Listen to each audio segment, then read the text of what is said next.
আসসালামু আলাইকুম। প্রিয় দর্শক, অন্য মঞ্চের আলোচনায় আপনাদের সকলকে আমন্ত্রণ জানাচ্ছি। সুপ্রিয় দর্শক শ্রোতা মণ্ডলী, আপনারা আমাদের এই লাইভটি যে যেখান থেকে দেখছেন এবং পরবর্তীতে লাইভটি যে যেখান থেকে দেখবেন, আপনাদের সকলকে জানাই আমি আমার প্রাণঢালা অভিনন্দন এবং শুভেচ্ছা। শেখ হাসিনা বলে দিয়েছেন তিনি দেশে ফিরবেন ডিসেম্বরের মধ্যে, কিন্তু সেই ডিসেম্বর এখনো তো বেশ কয়েক মাস, 4-5 মাস দূরে আছে। আর তিনি যখন ঠিক করেই ফেলেছেন যে তিনি দেশে ফিরবেনই, তাহলে কেন এই 4-5 মাস বিলম্ব? কেন তিনি এই বিলম্ব করে 5 মাস পরে কেন আসবেন? কেন আগস্টে নন, কেন সেপ্টেম্বরে নন?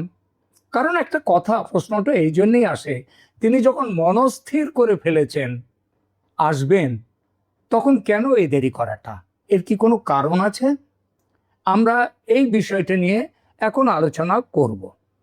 দেখুন, একটা কথা আছে সংস্কৃতে, শুভস্য শীঘ্রম অশুভস্য কালহরণম।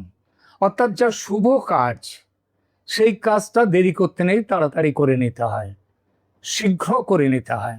কিন্তু যে কাজটা অমঙ্গলের কাজ, সে কাজটা দেরি হোক, সেটা দেরি করেই করতে হয়। এই নিয়মে যদি এই কথাটাই যদি মানতে হয়, তাহলে এটাই বলার যে শেখ হাসিনা যখন ঠিক করেই ফেলেছেন তিনি দেশে ফিরবেন, তাহলে কেন 4-5 মাস পরে ডিসেম্বরে ফিরবেন? আমি বলেছি এই বিষয়টা নিয়ে এখনকার আলোচনা। দেখুন, শেখ হাসিনা কিন্তু একদম যাকে বলে দুধে রাজনীতিবিদ, তাই কিন্তু তিনি। দেখুন, 2024-এর 5ই আগস্ট তিনি দেশ ছেড়ে চলে আসতে বাধ্য হওয়ার পর তিনি সে বছর 15ই আগস্টে বঙ্গবন্ধুর মৃত্যু দিবসে, সেই দিবসে তিনি কিন্তু দেশের উদ্দেশ্যে, দেশের মানুষের উদ্দেশ্যে তিনি বার্তা পাঠিয়েছিলেন যে বঙ্গবন্ধুর স্মৃতি শহীদ দিবস, সেটা যথাযোগ্য গুরুত্বের সঙ্গে, মর্যাদার সঙ্গে পালন করবার জন্যে দেশবাসীকে আহ্বান করেছিলেন। তারপর প্রায় 2 বছর ধরে তিনি মাঝে মাঝে অনলাইনে বক্তব্য রেখেছেন তার দলের নেতা কর্মীদের উদ্দেশ্যে। তিনি বিভিন্ন জায়গায় তার বক্তব্য পাঠিয়ে দিয়েছেন অনলাইনে।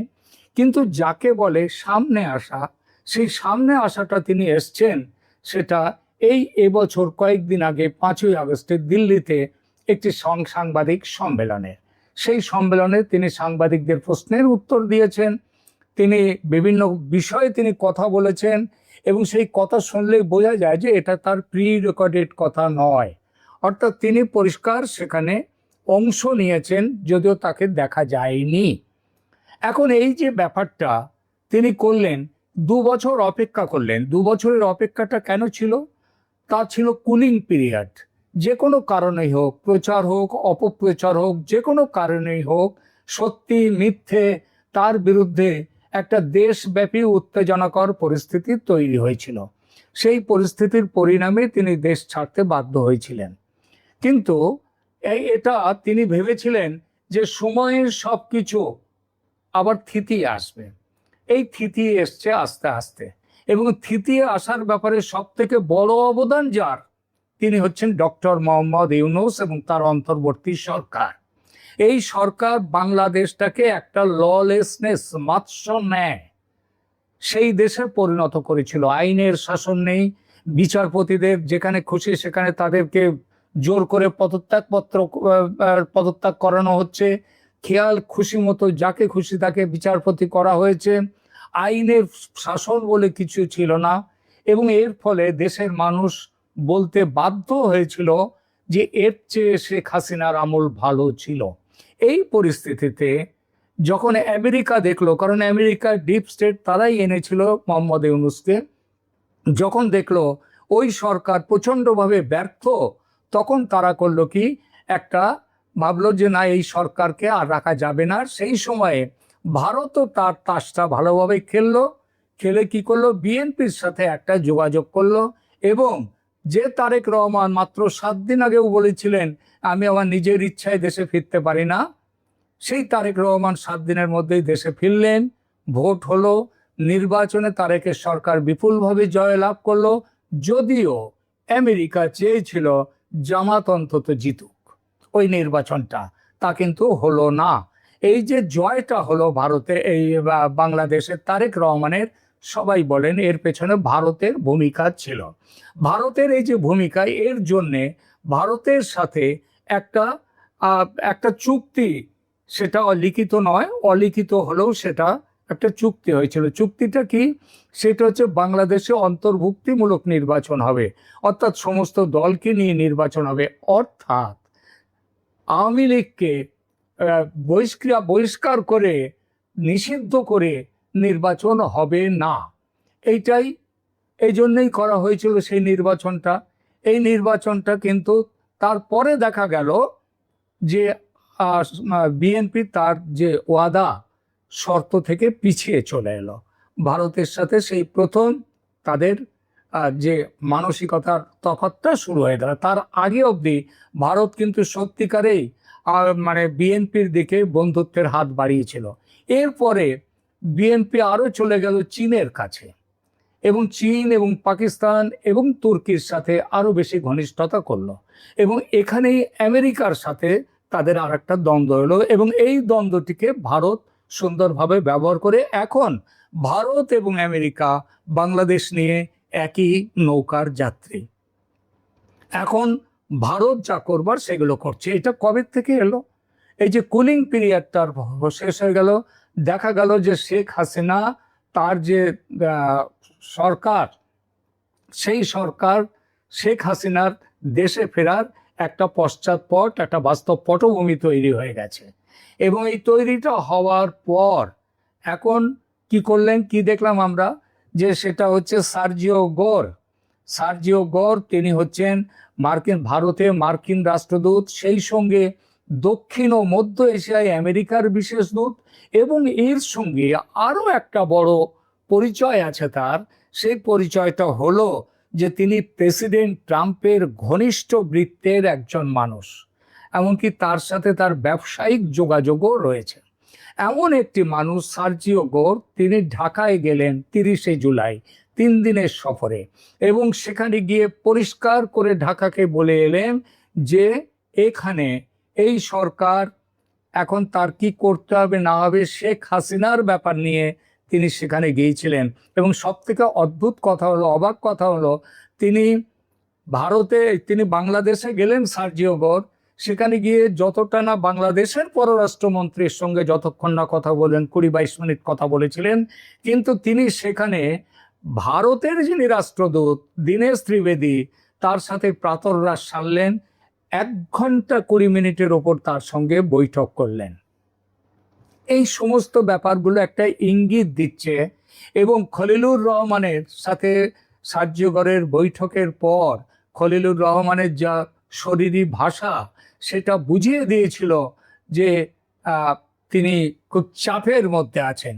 এরপরে সার্জিও গোর দেখা করেন তারেক রহমানের সঙ্গে, এবং তারেক রহমানের সঙ্গে দেখা করার এই সব কিছুর পেছনে একটাই কারণ ছিল, সেটা হচ্ছে শেখ হাসিনার দেশে প্রত্যাবর্তন।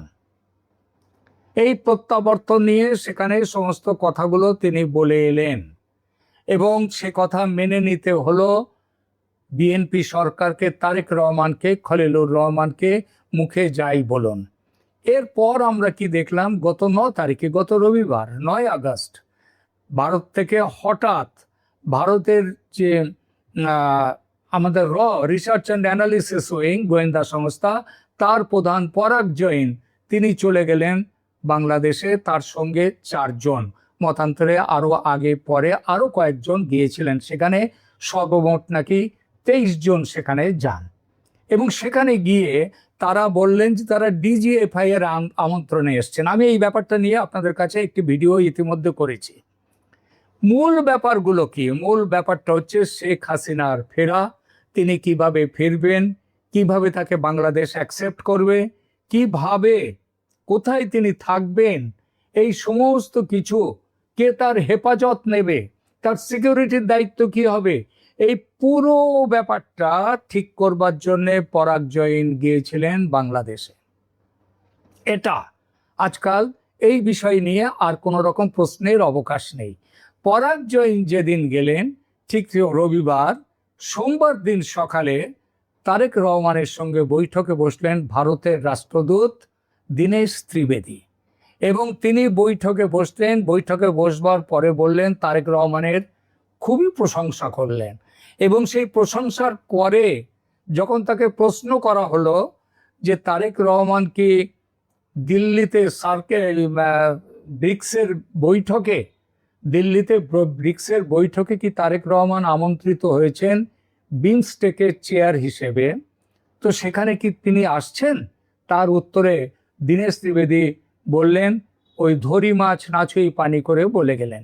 এখন জানা যাচ্ছে দীনেশ ত্রিবেদীর সঙ্গে তারেক রহমানের বৈঠক, তার আগে সার্জিও গোরের সাথে খলিলুর রহমান এবং তারেক রহমানের বৈঠক, পরাগ জৈনের দলবল নিয়ে বাংলাদেশে যাওয়া, এই সব কিছুর মূলে একটি বিষয়, সেটা হচ্ছে শেখ হাসিনার দেশে প্রত্যাবর্তন কিভাবে হবে, কেমনভাবে হবে, তিনি কোথায় থাকবেন, তার কি সিকিউরিটি, এই টোটাল ব্যাপার। এবং এই ব্যাপারে আজকে বোঝা যাচ্ছে যে ভারত এবং আমেরিকা যেটা চায় সেটা স্পষ্ট করে বলে দিয়ে এসছে তারেক রহমান সরকারকে, এবং তারেক রহমান সরকার সেটা মেনে নিয়েছেন। এই অবস্থায় তারেক রহমান এইবার আসবেন, যেটা কথা হচ্ছে, তারেক রহমান শুধু দুটো জিনিসের কথা চাইছেন। একটা হচ্ছে শেখ হাসিনা দেশে যে ফিরবেন, সেই ফেরার ব্যাপারে তাকে সব রকম সহযোগিতা এবং তার নিরাপত্তা সব কিছু নিশ্চিত করবে বাংলাদেশ সরকার। এটা যেমন ঠিক, তেমনি সাথে সাথে তিনি আরেকটা জিনিস তারেক রহমানের আসছে, সেটা হচ্ছে তিনি সবেমাত্র ক্ষমতায় বসেছেন, তাহলে কি তিনি তার পুরো টার্মটা যাতে তিনি চালাতে পারেন 5 বছর, সেই ব্যাপারটার একটা নিশ্চয়তা তিনি চাইছেন ভারতের কাছে। এবং এই ব্যাপারে কথা বলবার জন্যে কয়েকদিনের মধ্যেই, এই আগস্টেই সেপ্টেম্বরের যেটা ব্রিক্স বৈঠক, সেখানে তারেক রহমান আসবেন না, কিন্তু তিনি ভারতে আসবেন নরেন্দ্র মোদীর সঙ্গে 1-to-1 কথা বলার জন্যে সেই ব্রিক্স বৈঠকের আগে। ব্রিক্স বৈঠকে না আসার কারণ কি? কারণটা এটাই যে আমেরিকা ব্রিক্সকে সমর্থন করে না, সুতরাং তারেক রহমান এখানে আসবেন না। ভারতও জবরদস্তি কিছু করেনি, কিন্তু ভারতের সাথে তারেক রহমান একটা আলাদা করে মিটিং করবেন, এবং সেই মিটিংয়ের জন্যে তারেক রহমান এই মাসের শেষ দিকে তিনি ভারতে আসছেন, এটা মোটামুটি স্থির হয়ে গেছে। তাহলে সব মিলিয়ে ব্যাপারটা কি দাঁড়ালো এটাই যে শেখ হাসিনার ফিরে আসাটা এখন ইফস অ্যান্ড বাটস, যদি কিন্তু এইসব ব্যাপার নয়। তিনি কিভাবে ফিরবেন সেটাও বড় এখন কোনো সমস্যা নয়, কারণ সে সমস্ত ব্যাপার, যেটা তার যে কিভাবে আসবেন, ফিরবেন, থাকবেন, সব ব্যাপারগুলো আলোচনা হয়ে গেছে বাংলাদেশের বর্তমান শাসকের সাথে, বিএনপির সাথে, তারেক রহমানের সাথে। এখন এই পরিস্থিতিতে তাহলে দাঁড়াচ্ছে যে কেন ডিসেম্বর পর্যন্ত অপেক্ষা করার দরকার? কারণ যে দ্রুততার সঙ্গে আমেরিকা এবং ভারত আওয়ামী লীগের শেখ হাসিনার প্রত্যাবর্তনটাকে একদম ফর্মুলেটেড করে দিয়েছে, একেবারে বাধা ছাদা করে দিয়েছে, একবারে রুটিন ঠিক করে দিয়েছেন, তারপরে এখন আর তাহলে দেরি করার কোনো অর্থ হয় না। সুতরাং শেখ হাসিনা এমনও হতে পারে সেপ্টেম্বরের মধ্যেই, খুব সম্ভবত সেপ্টেম্বরের মধ্যেই দেশে ফিরছেন। বাংলাদেশের মানুষকে আমি বহুবার এখানটায় নানা রকম আমি এপিসোড করেছি, সেখানে বলেছি ভারত ঠিক সময়ে সেই খেলাটা খেলবে। অনেকেই বলেছিলেন ভারত কেন বাংলাদেশ আক্রমণ করছে না, অমুক করছে না, তমুক করছে না। কেন? বাংলাদেশের একটা জিনিস জেনে রাখবেন, বাংলাদেশের মানুষের ক্ষতি হোক এমনটা ভারত কোনোদিন চায়নি। ভারত যেটা চায় সেটা হচ্ছে ভালোভাবে সহজে শান্তিপূর্ণভাবে সমস্যা মিটে যায়, তাহলে সেটাই করবে, আর ভারত সেটাই করেছে। আমেরিকাও অনেক দিনের, এটা আগে করা যেত কিন্তু করা যায়নি, কারণ আমেরিকা কিছুটা ভুল রকম ভাবনা চিন্তা করছিল। এখন বুঝে গেছে যে ইন্দো প্যাসিফিকে এবং চীনকে আটকাতে গেলে ভারতের সাহায্য ছাড়া আমেরিকার সামনে দ্বিতীয় কোনো পথ নেই। তার ফলে এখন ভারতের সাথে একযোগে আমেরিকা এগিয়ে আসছে। তার জন্যেই শেখ হাসিনার ওই যে বললাম শুভস্য শীঘ্রম অশুভস্য কালো হরণাম, তিনি আর কাল হরণ করবেন না, শীঘ্রই এই সেপ্টেম্বরেই বাংলাদেশে ঢাকায় ফিরবেন, এটা মোটামুটি নিশ্চিত। সুতরাং বাংলাদেশের মানুষ শেখ হাসিনার গুণমুগ্ধ, আওয়ামী লীগ কর্মীরা, সাধারণ মানুষ আপনারা তৈরি থাকুন। শেখ হাসিনা এই সেপ্টেম্বরেই দেশে ফিরছেন, তাকে গ্র্যান্ড ওয়েলকাম দেওয়ার জন্যে আপনারা প্রস্তুত থাকুন। এই মুহূর্তে কথা বলতে চাই ওয়াশিংটন দিল্লির গোপন রূপরেখায় শেখ হাসিনার দণ্ড স্থগিত হচ্ছে। দক্ষিণ এশিয়ার ভূ রাজনীতিতে কি এক নজিরবিহীন ও অকল্পনীয় কূটনৈতিক খেলা শুরু হতে যাচ্ছে? যুক্তরাষ্ট্রের সবুজ সংকেত এবং ভারতের নিজস্ব জাতীয় নিরাপত্তার হিসেব নিকেশ, এই দুইয়ের মেলবন্ধনে কি বদলে যেতে চলেছে বাংলাদেশের রাজনৈতিক মানচিত্র? উত্তর পূর্ব ভারতের প্রখ্যাত গণমাধ্যম নর্থ ইস্ট নিউজে প্রকাশিত বাংলাদেশের সিনিয়র সাংবাদিক এনায়েত কবিরের এক চাঞ্চল্যকর প্রতিবেদনে এমন কিছু বিস্ফোরক দাবি উঠে এসেছে যা ঢাকা থেকে দিল্লি, ওয়াশিংটন থেকে বেইজিং সর্বত্র তৈরি করেছে তোলপাড়। দাবি করা হচ্ছে বাংলাদেশের সাবেক প্রধানমন্ত্রী শেখ হাসিনাকে পূর্ণ নিরাপত্তা এবং মর্যাদা দিয়ে দেশে ফিরে আনার জন্য যুক্তরাষ্ট্র ও ভারত একটি সমঝোতায় পৌঁছেছে। শুধু তাই নয়, তার বিরুদ্ধে থাকা মৃত্যুদণ্ড ও অন্যান্য দণ্ড অন্তত 1 বছরের জন্য স্থগিত রেখে রাজনৈতিক পুনর্বাসনের একটি প্রস্তাব বাংলাদেশ সরকারের কাছে পাঠানো হয়েছে। এই মুহূর্তের এই বিশেষ বিশ্লেষণে আমরা কেবল এই ঘটনার উপর ভিত্তি করে উত্তর পূর্ব ভারতের প্রকাশিত এই রিপোর্টের প্রতিটি খণ্ডচিত্র, গোপন গোয়েন্দা সফর, আন্তর্জাতিক চুক্তির সমীকরণ এবং ভূ রাজনৈতিক অক্ষের বিস্তারিত ব্যবচ্ছেদ করব। না টেনে পুরো ভিডিওটি দেখুন, কারণ এই একটি খবরের ভেতরে লুকিয়ে আছে পুরো দক্ষিণ এশিয়ার আগামী দিনের ভবিষ্যৎ। এনায়েত কবিরের করা নর্থ ইস্ট নিউজের প্রতিবেদনে কূটনৈতিক সূত্র উদ্ধৃত করে বলা হয়েছে, বিগত 2 সপ্তাহে মার্কিন ও ভারতীয় শীর্ষ কর্মকর্তারা বাংলাদেশ সরকারের অত্যন্ত উচ্চ পর্যায়ে, এমনকি খোদ প্রধানমন্ত্রী তারেক রহমানের কাছেও এই সংক্রান্ত প্রস্তাব পৌঁছে দিয়েছেন। তারা ঢাকার কাছে এই প্রক্রিয়ায় পূর্ণ সহযোগিতা চেয়েছেন। এই কূটনৈতিক তৎপরতার মূল ভিত্তি তৈরি হয়েছে গত 10 ও 11 আগস্ট ভারতের জাতীয় নিরাপত্তা উপদেষ্টা অজিত দোভাল এবং দক্ষিণ ও মধ্য এশিয়া বিষয়ক মার্কিন বিশেষ দূত সার্জিও গোরের মধ্যস্থতায় অনুষ্ঠিত কয়েকটি বৈঠক থেকে। এই বৈঠকে একটি নির্দিষ্ট ফর্মুলা নিয়ে আলোচনা হয়। সেই ফর্মুলা অনুযায়ী শেখ হাসিনার ব্যক্তিগত মর্যাদা ও নিরাপত্তা অক্ষুণ্ণ রেখে তার বাংলাদেশে ফেরার পথ সুগম করা হবে।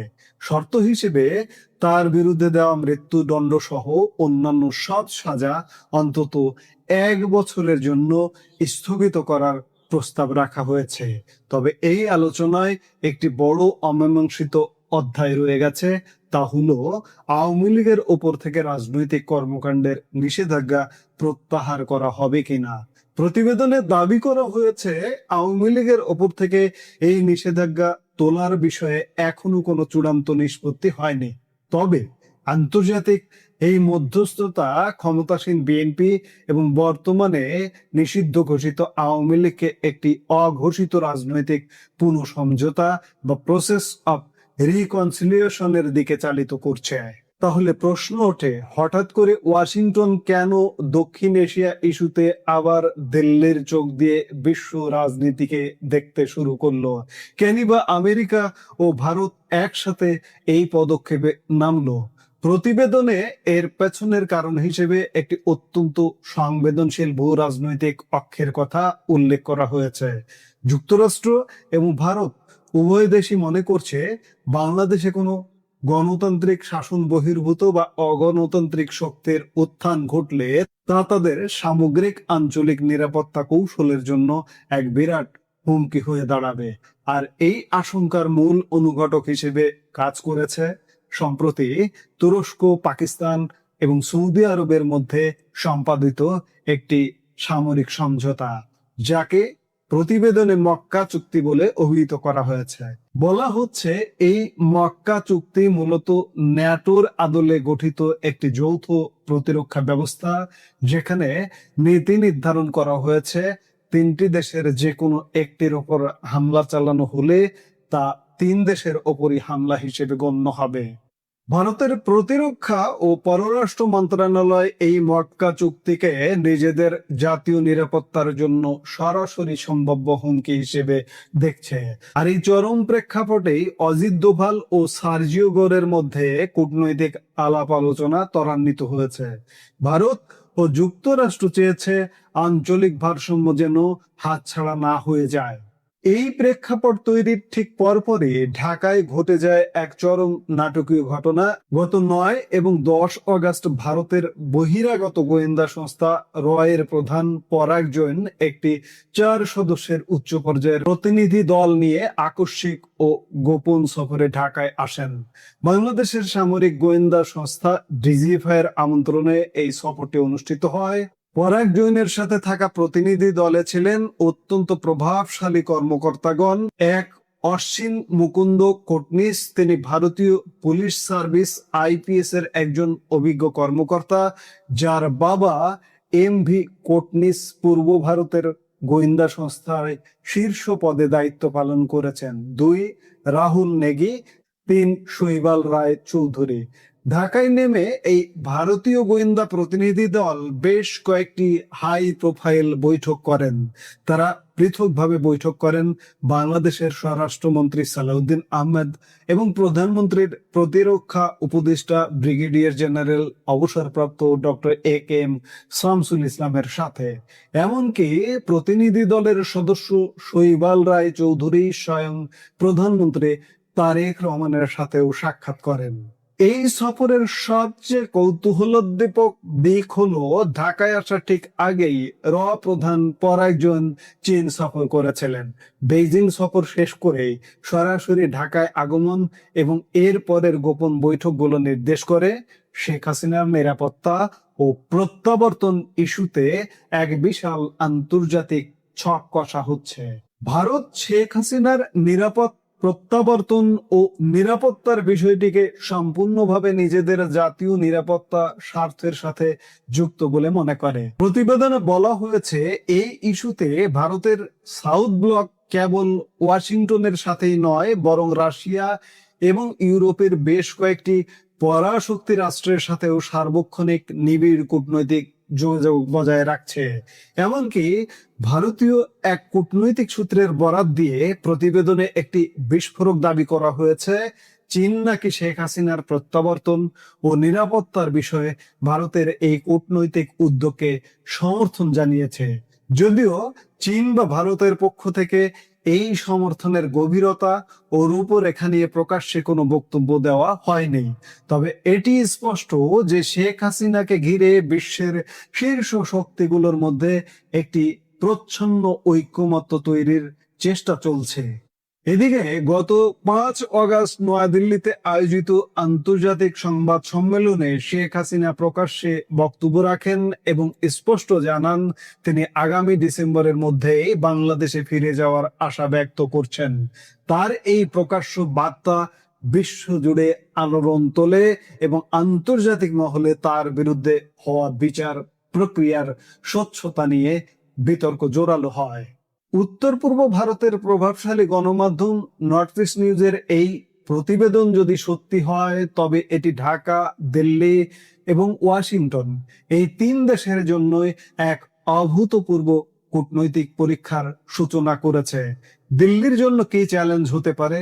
ভারতকে একদিকে বাংলাদেশে বর্তমান সরকারের সাথে সম্পর্ক স্বাভাবিক রাখতে হচ্ছে, অন্যদিকে নিজেদের দীর্ঘদিনের মিত্র শেখ হাসিনা ও আওয়ামী লীগের রাজনৈতিক ভবিষ্যৎ রক্ষা এবং সীমানা কেন্দ্রিক নিরাপত্তা নিশ্চিত করতে হচ্ছে। ওয়াশিংটনের দৃষ্টিভঙ্গি বা কেমন? যুক্তরাষ্ট্রের কাছে মুখ্য বিষয় হলো ইন্দো প্যাসিফিক অঞ্চল ও দক্ষিণ এশিয়ার স্থিরতা। ওয়াশিংটন পুরো বিষয়টিকেই ভারতের নিরাপত্তা বলয়ের চশমা দিয়ে পর্যবেক্ষণ করছে। ঢাকার জন্য কি সমীকরণ অপেক্ষা করছে?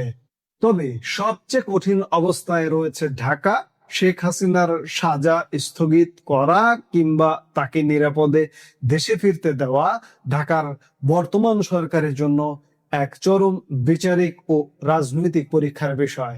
কারণ এর সাথে জড়িয়ে আছে আদালতের রায় বাস্তবায়ন, দেশের অভ্যন্তরীণ আইন শৃঙ্খলা এবং গণ দাবির মুখ রক্ষা করার বিশাল দায়বদ্ধতা। ভিডিওর এই পর্যায়ে এসে আমাদের অবশ্যই অতি জরুরি একটি বিষয় পরিষ্কার মনে রাখতে হবে। নর্থ ইস্ট নিউজের প্রকাশিত এই বিস্ফোরক তথ্যের বিষয়ে